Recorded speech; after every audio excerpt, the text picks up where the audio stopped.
ਜਦੋਂ ਤੋਂ ਇਹ ਅੰਦੋਲਨ ਦਿੱਲੀ ਪਹੁੰਚਿਆ ਹੈ ਪੰਜਾਬ ਤੋਂ ਬਾਅਦ, ਮੋਦੀ ਸਰਕਾਰ ਨਾ ਤਾਂ ਪਹਿਲਾਂ ਕਦੀ ਇਮਾਨਦਾਰ ਔਰ ਸੁਹਿਰਦ ਸੀ ਤੇ ਨਾ ਹੁਣ ਰਹੀ ਹੈ।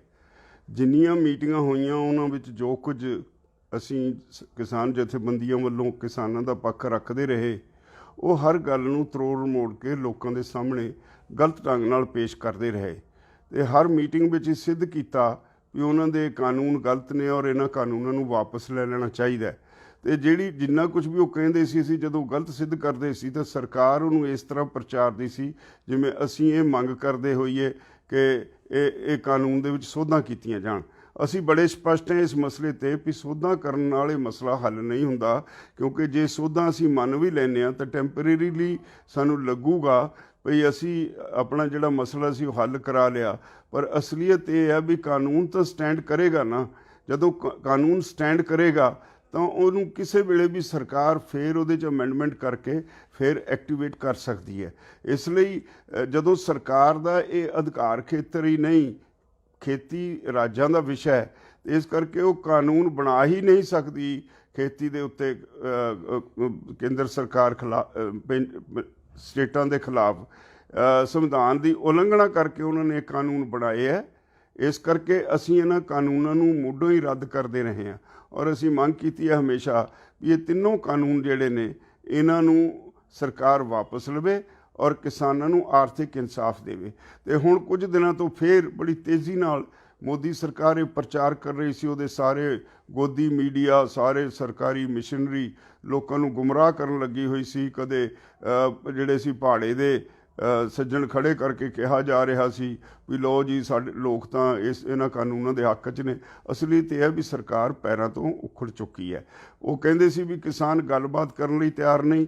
ਉਹਨਾਂ ਨੇ ਸਾਨੂੰ ਚਿੱਠੀ ਲਿਖੀ ਵੀ ਸਾਨੂੰ ਦੱਸੋ ਕਦੋਂ ਤੁਸੀਂ ਮੀਟਿੰਗ ਕਰਨੀ ਚਾਹੁੰਦੇ ਹੋ, ਕਿਹਨਾਂ ਮੁੱਦਿਆਂ 'ਤੇ ਕਰਨੀ ਚਾਹੁੰਦੇ ਹੋ, ਅਸੀਂ ਤੁਹਾਡੇ ਨਾਲ ਉਹਨਾਂ ਮੁੱਦਿਆਂ 'ਤੇ ਗੱਲ ਕਰਨ ਲਈ ਤਿਆਰ ਹਾਂ। ਅਸੀਂ ਉਹਨਾਂ ਨੂੰ ਕੱਲ੍ਹ ਸ਼ਾਮੀ ਚਿੱਠੀ ਲਿਖ ਕੇ ਜਵਾਬ ਦੇ ਦਿੱਤਾ।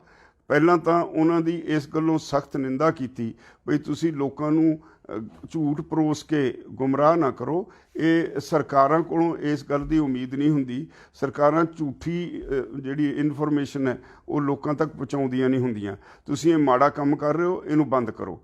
ਦੂਸਰੀ ਗੱਲ, ਅਸੀਂ ਗੱਲਬਾਤ ਕਰਨ ਲਈ ਤਿਆਰ ਹਾਂ।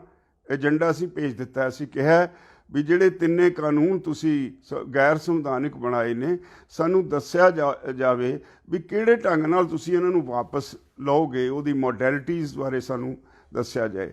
MSP ਕਿਸਾਨਾਂ ਦਾ ਜਿਹੜਾ ਕਾਨੂੰਨੀ ਅਧਿਕਾਰ ਹੋਵੇ, ਇਹਦੇ ਲਈ ਕੀ ਢੰਗ ਤਰੀਕੇ ਅਪਣਾਓਗੇ, ਕੀ ਮੋਡੈਲਿਟੀਜ਼ ਹੋਣਗੀਆਂ, ਇਹਦੇ ਬਾਰੇ ਸਾਨੂੰ ਦੱਸਿਆ ਜਾਏ। ਇਸ ਤਰ੍ਹਾਂ ਅਸੀਂ ਆਪਣਾ ਏਜੰਡਾ ਸਰਕਾਰ ਨੂੰ ਭੇਜ ਦਿੱਤਾ ਹੈ ਤੇ ਔਰ ਉਹਨਾਂ ਨੂੰ ਇਹ ਵੀ ਕਹਿ ਦਿੱਤਾ ਹੈ ਵੀ 29 ਤਰੀਕ ਨੂੰ 11 ਵਜੇ ਸਾਨੂੰ ਜਦੋਂ ਸੱਦੋਗੇ ਅਸੀਂ ਮੀਟਿੰਗ 'ਚ ਆਉਣ ਲਈ ਤਿਆਰ ਹਾਂ। ਪਰ ਆਹ ਜਿਹੜਾ ਏਜੰਡਾ ਹੈ ਇਹਦੇ ਬਾਰੇ ਸਰਕਾਰ ਆਪਣੀ ਸਥਿਤੀ ਸਪਸ਼ਟ ਕਰੇ ਵੀ ਇਹ ਕਾਨੂੰਨਾਂ ਨੂੰ ਕਿਵੇਂ ਵਾਪਸ ਲਓਗੇ, ਕਿਵੇਂ ਤੁਸੀਂ ਜਿਹੜੀਆਂ ਮੋਡੈਲਿਟੀਜ਼ ਹੋਣਗੀਆਂ ਜਦੋਂ MSP ਦੀ ਗਰੰਟੀ ਦਾ ਕਾਨੂੰਨ ਬਣਾਓਗੇ। ਤਾਂ ਇਹਦੇ ਲਈ ਹੁਣ ਸਰਕਾਰ ਨੇ ਆਪਣਾ ਮਨ ਬਣਾ ਕੇ ਦੱਸਣਾ ਵੀ ਸਾਡੇ ਨਾਲ ਉਹ ਕੀ 29 ਤਰੀਕ ਨੂੰ ਮੇਜ਼ 'ਤੇ ਬੈਠ ਕੇ ਗੱਲ ਕਰਨ ਲਈ ਤਿਆਰ ਨੇ ਕਿ ਨਹੀਂ। ਹਾਲੇ ਤੱਕ ਸਰਕਾਰ ਨੇ ਕਨਫਰਮ ਨਹੀਂ ਕੀਤਾ। ਮੈਂ ਇੱਕ ਆਪਣੇ ਭਾਈਚਾਰੇ ਨੂੰ ਬੇਨਤੀ ਕਰਾਂਗਾ, ਸਰਕਾਰ ਤੇ ਸਰਕਾਰ ਦੀਆਂ ਏਜੰਸੀਆਂ ਬਹੁਤ ਪੱਬਾਂ ਭਾਰ ਹੋਈਆਂ। ਮੈਨੂੰ ਇਸ ਗੱਲ ਦੀ ਬਹੁਤ ਖੁਸ਼ੀ ਹੈ ਵੀ ਸਾਡੇ ਜਿਹੜੇ ਨੌਜਵਾਨ ਬੱਚੇ ਨੇ ਉਹਨਾਂ ਨੇ ਸਾਰਾ ਕੰਟਰੋਲ ਇੱਥੇ ਪ੍ਰਬੰਧਾਂ ਦਾ, ਜਿਹੜੀਆਂ ਲੋਕਾਂ ਨੂੰ ਮੁਸ਼ਕਲਾਂ ਆਉਂਦੀਆਂ ਉਹਨਾਂ ਦਾ ਸਾਰਾ ਕੁਝ ਆਪਣੇ ਹੱਥਾਂ 'ਚ ਲੈ ਕੇ ਬਹੁਤ ਹੀ ਵਧੀਆ ਢੰਗ ਨਾਲ ਨਿਭਾ ਰਹੇ ਨੇ। ਇਹ ਹੋਰ ਵੀ ਅੱਛੀ ਗੱਲ ਹੈ ਵੀ ਉਹ ਇਹ ਖੁਦ ਮਹਿਸੂਸ ਕਰਨ ਲੱਗੇ ਨੇ ਵੀ ਇਹ ਸਾਡਾ ਅੰਦੋਲਨ ਹੈ, ਇਹਦੇ ਵਿੱਚ ਸ਼ਾਂਤਮਈ ਅੰਦੋਲਨ ਰਹੇਗਾ ਤਾਂ ਅਸੀਂ ਜਿੱਤਾਂਗੇ, ਜੇ ਸ਼ਾਂਤੀ ਭੰਗ ਹੋ ਗਈ ਤਾਂ ਅੰਦੋਲਨ ਦਾ ਨੁਕਸਾਨ ਹੋ ਜਾਏਗਾ। ਸਰਕਾਰ ਦੇ ਬਹੁਤ ਸਾਰੇ ਅੰਸ਼ ਨੇ, ਸਰਕਾਰ ਦੀਆਂ ਏਜੰਸੀਆਂ ਨੇ, ਕੋਈ RSS ਦੇ ਭੇਜੇ ਹੋਏ ਬੰਦੇ ਨੇ ਜਿਹੜੇ ਇੱਥੇ ਆ ਕੇ ਆਪੋ ਆਪਣੇ ਢੰਗ ਨਾਲ ਕਿਸਾਨਾਂ ਦੇ ਇਸ ਅੰਦੋਲਨ ਨੂੰ ਲੀਹ ਤੋਂ ਲਾਉਣ ਦੀ ਕੋਸ਼ਿਸ਼ ਕਰਦੀਆਂ ਨੇ। ਤੇ ਬੜੀ ਖੁਸ਼ੀ ਦੀ ਗੱਲ ਹੈ ਵੀ ਸਾਡੇ ਨੌਜਵਾਨਾਂ ਨੇ ਉਹਨਾਂ ਨੂੰ ਫੜਿਆ, ਘੇਰਿਆ ਔਰ ਪੁਲਿਸ ਦੇ ਹਵਾਲੇ ਕੀਤਾ।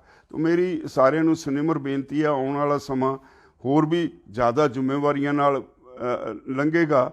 ਆਉਣ ਵਾਲੇ ਸਮੇਂ ਵਿੱਚ ਤੁਹਾਡੇ ਵੱਲ ਸਰਕਾਰ ਦਾ ਦਬਾਅ ਵੀ ਵਧੇਗਾ ਔਰ ਹੋਰ ਤੁਸੀਂ ਇਹਨੂੰ ਆਪਣੀ ਜ਼ਿੰਮੇਵਾਰੀਆਂ ਨੂੰ ਹੋਰ ਅਹਿਮੀਅਤ ਦੇਣੀ ਹੈ और अपने इस अंदोलन ਨੂੰ ਸ਼ਾਂਤਮਈ ਰੱਖਣਾ ਹੈ। ਕਿਵੇਂ ਚਲਾਉਣਾ ਹੈ ਇਹ ਲੰਬਾ ਚੱਲੇਗਾ। ਸੁਪਰੀਮ ਕੋਰਟ ਦੇ ਵਕੀਲ ਸਾਹਿਬਾਨ ਉਹ ਵੀ ਤੁਹਾਡੇ ਹੱਕ 'ਚ ਨੇ। ਮੈਂ ਅੱਜ ਉਹਨਾਂ ਨਾਲ ਲੰਬੀ ਮੀਟਿੰਗ ਕਰਕੇ ਆਇਆ। ਬਹੁਤ ਜਲਦੀ ਸੁਪਰੀਮ ਕੋਰਟ ਦੇ ਵਕੀਲ ਸਾਹਿਬਾਨ ਵੀ ਕੁਝ ਤੁਹਾਡੇ ਹੱਕ ਵਿੱਚ ਹੋਰ ਵੀ ਕਰਨ ਵਾਲੇ ਨੇ। ਤਾਂ ਮੈਂ ਆਪਣੇ ਸਾਰੇ ਜਿੰਨੇ ਭਰਾ ਨੇ ਉਹਨਾਂ ਨੂੰ ਇਹ ਬੇਨਤੀ ਕਰਾਂਗਾ, ਹੁਣ ਇਹ ਅੱਜ ਅੰਦੋਲਨ ਇਕੱਲੇ ਪੰਜਾਬ ਦਾ ਨਹੀਂ ਰਿਹਾ, ਹਰਿਆਣੇ ਦਾ ਨਹੀਂ ਰਿਹਾ, ਇਹਦੇ ਵਿੱਚ ਉੱਤਰਾਖੰਡ ਤੋਂ ਕਿਸਾਨ ਵੱਡੀ ਗਿਣਤੀ ਵਿੱਚ ਸ਼ਾਮਲ ਹੋਏ ਨੇ, ਰਾਜਸਥਾਨ ਤੋਂ ਸ਼ਾਮਲ ਹੋਏ ਨੇ, ਮੱਧ ਪ੍ਰਦੇਸ਼ ਤੋਂ ਸ਼ਾਮਲ ਹੋਏ ਨੇ, ਯੂਪੀ ਤੋਂ ਸ਼ਾਮਲ ਹੋਏ ਨੇ, ਮਹਾਰਾਸ਼ਟਰ ਤੋਂ ਵੀ ਕਿਸਾਨ ਪੈਦਲ ਚੱਲ ਕੇ ਆ ਕੇ ਇਸ ਅੰਦੋਲਨ ਵਿੱਚ ਸ਼ਾਮਲ ਹੋਏ ਨੇ।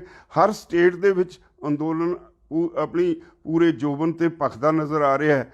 ਲੱਗਦਾ ਇਹ ਹੈ ਵੀ ਆਉਣ ਵਾਲੇ ਦਿਨਾਂ ਵਿੱਚ ਜੇ ਮੋਦੀ ਸਰਕਾਰ ਨੂੰ ਪਰਮਾਤਮਾ ਨੇ ਸੁਧ ਬੁੱਧੀ ਨਾ ਬਖਸ਼ੀ ਤਾਂ ਇਹ ਅੰਦੋਲਨ ਆਪਣਾ ਸਾਰੇ ਦੇਸ਼ ਨੂੰ ਆਪਣੀ ਲਪੇਟ ਵਿੱਚ ਲੈ ਲਏਗਾ। ਔਰ ਇਹਦੀ ਵਿਲੱਖਣਤਾ ਇਹੋ ਰਹੇਗੀ ਕਿ ਅੰਦੋਲਨ ਸ਼ਾਂਤਮਈ ਰਿਹਾ ਹੈ, ਸ਼ਾਂਤਮਈ ਹੈ ਅਤੇ ਸ਼ਾਂਤਮਈ ਰਹੇਗਾ।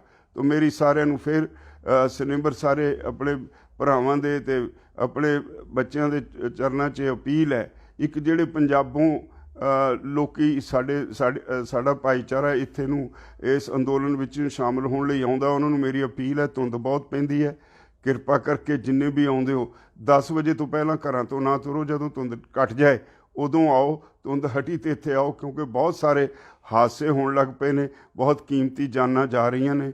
ਇਹ ਸਾਰਿਆਂ ਨੂੰ ਸਨਿਮਰ ਬੇਨਤੀ ਹੈ ਵੀ ਇੱਥੇ 10 ਵਜੇ ਤੋਂ ਚੱਲ ਕੇ ਸ਼ਾਮ ਤਾਈਂ ਪਹੁੰਚੋ। ਜੇ ਵਾਪਸ ਵੀ ਮੁੜਨਾ ਤਾਂ ਇੱਥੇ ਰਾਤ ਕੱਟ ਕੇ ਅਗਲੇ ਦਿਨ ਫਿਰ 10-11 ਵਜੇ ਤੋਂ ਬਾਅਦ ਵਾਪਸ ਜਾਓ। ਔਰ ਮੈਂ ਉਮੀਦ ਤਾਂ ਹੁਣ ਇਹ ਕਰਾਂਗੇ ਵੀ ਆਉਣ ਵਾਲੇ ਦਿਨਾਂ ਵਿੱਚ ਕੋਈ ਵੀ ਜਿਹੜਾ ਸਾਡਾ ਸੁਹਿਰਦ ਸੱਜਣ ਹੈ ਉਹ ਆਪਣੇ ਘਰਾਂ ਵਿੱਚ ਨਹੀਂ ਬੈਠੇਗਾ। ਔਰ ਇਹ ਫਿਰ ਇੱਕ ਵਧਾਈ ਦਿਆਂਗਾ ਤੁਹਾਨੂੰ, ਸਰਕਾਰ ਨੇ ਪੰਜਾਬ ਅਤੇ ਹਰਿਆਣੇ ਦੇ ਵਿੱਚ ਫੁੱਟ ਪਾਉਣ ਦੀ ਕੋਸ਼ਿਸ਼ ਕੀਤੀ। ਜਿਸ ਢੰਗ ਨਾਲ ਸਾਡੇ ਹਰਿਆਣੇ ਦੇ ਭਰਾਵਾਂ ਨੇ ਮੂੰਹ ਤੋੜ ਜਵਾਬ ਦਿੱਤਾ ਸਰਕਾਰ ਦੀ ਇਸ ਕੋਝੀ ਨੀਅਤ ਦਾ, ਉਹ ਆਪਣੇ ਆਪ ਵਿੱਚ ਇੱਕ ਮਿਸਾਲ ਹੈ। ਪੰਜਾਬ ਅਤੇ ਹਰਿਆਣੇ ਦੇ ਭਰਾਵਾਂ ਦੀ ਜਿਹੜੀ ਇਹ ਜੱਫੀ ਪਈ ਹੈ, ਵਾਹਿਗੁਰੂ ਇਹਨੂੰ ਹੋਰ ਨਿੱਘੀ ਕਰੇ, ਹੋਰ ਇਹਨੂੰ ਮਜ਼ਬੂਤ ਕਰੇ। ਪੋਲੀਟੀਕਲ ਲੋਕ ਜਿਹੜੇ ਲੜਾਈਆਂ ਪਾਉਂਦੇ ਰਹੇ ਨੇ ਉਹਨਾਂ ਨੂੰ ਇਹ ਤੋਂ ਸਬਕ ਸਿੱਖਣਾ ਚਾਹੀਦਾ ਹੈ। ਹੁਣ ਉਹਨਾਂ ਦੀ ਕੋਈ ਚਾਲ ਚੱਲੇਗੀ ਨਹੀਂ। ਔਰ ਇਹ ਤੋਂ ਵੀ ਅੱਗੇ ਸਾਰੇ ਦੇਸ਼ ਦੇ ਕਿਸਾਨ ਇਸ ਵੇਲੇ ਬੰਗਾਲ 'ਚ, ਬਿਹਾਰ 'ਚ, ਅਸਾਮ 'ਚ, ਤਾਮਿਲਨਾਡੂ, ਕਰਨਾਟਕ, ਤੇਲੰਗਾਨਾ, ਕੇਰਲਾ, ਸਾਰੀਆਂ ਸਟੇਟਾਂ ਦੇ ਵਿੱਚ ਪੂਰੀ ਸਰਗਰਮੀ ਨਾਲ ਅੰਦੋਲਨ ਚੱਲ ਰਿਹਾ ਹੈ। ਹਰ ਰੋਜ਼ ਗਿਣਤੀ ਥਾਂ ਥਾਂ ਆਪੋ ਆਪਣੇ ਢੰਗ ਨਾਲ ਵਿਰੋਧ ਦੀ ਵੱਧ ਰਹੀ ਹੈ ਅਤੇ ਸੰਭਾਵਨਾ ਇਹ ਹੈ ਵੀ ਬਹੁਤ ਛੇਤੀ ਇਹ ਜਨ ਅੰਦੋਲਨ ਹੈ ਜਿਹੜਾ, ਇਹਦੇ ਵਿੱਚ ਆਮ ਸ਼ਹਿਰੀ ਜਿਨ੍ਹਾਂ ਨੂੰ ਕਿਸੇ ਨੂੰ ਇਹਨਾਂ ਨੇ ਬਖਸ਼ਿਆ ਨਹੀਂ, ਜਿਹੜੇ ਆਰਡੀਨੈਂਸ ਨੇ ਇਹਦੇ ਨਾਲ ਸਿਰਫ ਕਿਸਾਨਾਂ ਦਾ ਨਹੀਂ ਸਮੁੱਚੇ ਦੇਸ਼ ਦਾ ਨੁਕਸਾਨ ਹੋਏਗਾ। ਆਮ ਆਦਮੀ ਦਾ ਜਿਉਣਾ ਦੁੱਭਰ ਹੋ ਜਾਏਗਾ। ਸਰਕਾਰ ਅੰਬਾਨੀਆਂ, ਅਡਾਨੀਆਂ, ਕਾਰਪੋਰੇਟ ਘਰਾਣਿਆਂ ਕੋਲ ਸਭ ਕੁਝ ਗਹਿਣੇ ਪਾਉਣ ਜਾ ਰਹੀ ਹੈ। ਅਤੇ ਮੇਰੀ ਅਪੀਲ ਹੈ ਸਾਰੇ ਆਪਣੇ ਭਰਾਵਾਂ ਨੂੰ ਵੀ ਬਹੁਤ ਹੀ ਸੁਹਿਰਦਤਾ ਨਾਲ, ਬਹੁਤ ਹੀ ਜ਼ਿੰਮੇਵਾਰੀ ਨਾਲ, ਬਹੁਤ ਹੀ ਠਰੰਮੇ ਨਾਲ ਇਸ ਅੰਦੋਲਨ ਨੂੰ ਚਲਾਈਏ। ਔਰ ਜਿੰਨੀ ਦੇਰ ਸਰਕਾਰ ਗੋਡੇ ਟੇਕਦੀ ਨਹੀਂ ਉਦੋਂ ਤੱਕ ਭਾਵੇਂ 6 ਮਹੀਨੇ ਅੰਦੋਲਨ ਚੱਲੇ। ਵਾਹਿਗੁਰੂ ਦੀ ਮਿਹਰ ਹੈ, ਸਾਡੇ ਲੰਗਰ ਜਿਹੜੇ ਨੇ ਬਾਬੇ ਨਾਨਕ ਦੇ 20 ਰੁਪਏ ਨਾਲ ਚਲਾਏ ਹੋਏ ਲੰਗਰ ਇਹ ਲੋ ਤਪਦੇ ਰਹਿਣ ਔਰ ਇੱਦਾਂ ਹੀ ਚੱਲਦੇ ਰਹਿਣ। ਅਤੇ ਤੁਸੀਂ ਸਾਰਿਆਂ ਨੂੰ ਵਾਹਿਗੁਰੂ ਸੁਧ ਬੁੱਧੀ ਅਤੇ ਸਮਤ ਬਖਸ਼ੇ। ਇਹ ਲੜਾਈ ਦੇ ਵਿੱਚ ਆਪੋ ਆਪਣਾ ਯੋਗਦਾਨ ਪਾਉਂਦੇ ਰਹੋ ਔਰ ਇਹਨੂੰ ਪੂਰਨ ਸ਼ਾਂਤਮਈ ਰੱਖਣ ਲਈ ਵੱਧ ਤੋਂ ਵੱਧ ਆਪਣਾ ਯੋਗਦਾਨ ਪਾਉਂਦੇ ਰਹੋ। ਉਮੀਦ ਹੈ ਇਹਦੇ 'ਚ ਆਪੋ ਆਪਣਾ ਬਣਦਾ ਹਿੱਸਾ ਪਾਓਗੇ। अच्छा, ये किसान आंदोलन आज जब से दिल्ली के बॉर्डर्स पे आया है तो आज ये सारे देश में फैल गया है। सरकार की हर चाल नाकाम हो रही है। पंजाब से शुरू हुआ, हरियाणा इसके साथ जुड़ा और उसके बाद अब मध्य प्रदेश से किसान पलवल के पास बैठे हैं। महाराष्ट्र से 2000 किसान पैदल चल के आ गया है। राजस्थान के हज़ारों किसान जयपुर रोड पे आके उन्होंने मोर्चा संभाल लिया है। और यूपी, उत्तराखंड के किसान पुलिस की ज़्यादतियों के बावजूद हज़ारों की संख्या में यूपी साइड से आके बॉर्डर्स पे बैठ गए हैं। सारे देश में हलचल मची हुई है किसान आंदोलन में शामिल होने के लिए। हर स्टेट से बड़ी संख्या में आ रहे हैं और कई स्टेट्स में तो अपने तौर पे वो एक बड़े बड़े धरने लगा रहे हैं। तो मैं सिर्फ इतना मैं कहना चाहूँगा किसान भाइयों को कि सरकार के झूठ के प्रचार में मत आइए। सरकार हमेशा झूठ बोलती रही है। कल हमने सरकार को चिट्ठी लिखी है, सरकार कहती है किसान मेज़ पे आने को तैयार नहीं। ये सरासर झूठ है। कल हमने सरकार का जो रवैया था उसको कंडेम किया है। हमने कहा है जो हम मीटिंग्स में कहते हैं आप वो तो दिखाते नहीं, अपनी तरफ से झूठ मूठ दिखा के किसानों के इस आंदोलन को तारपीडो करने की कोशिश करते हो।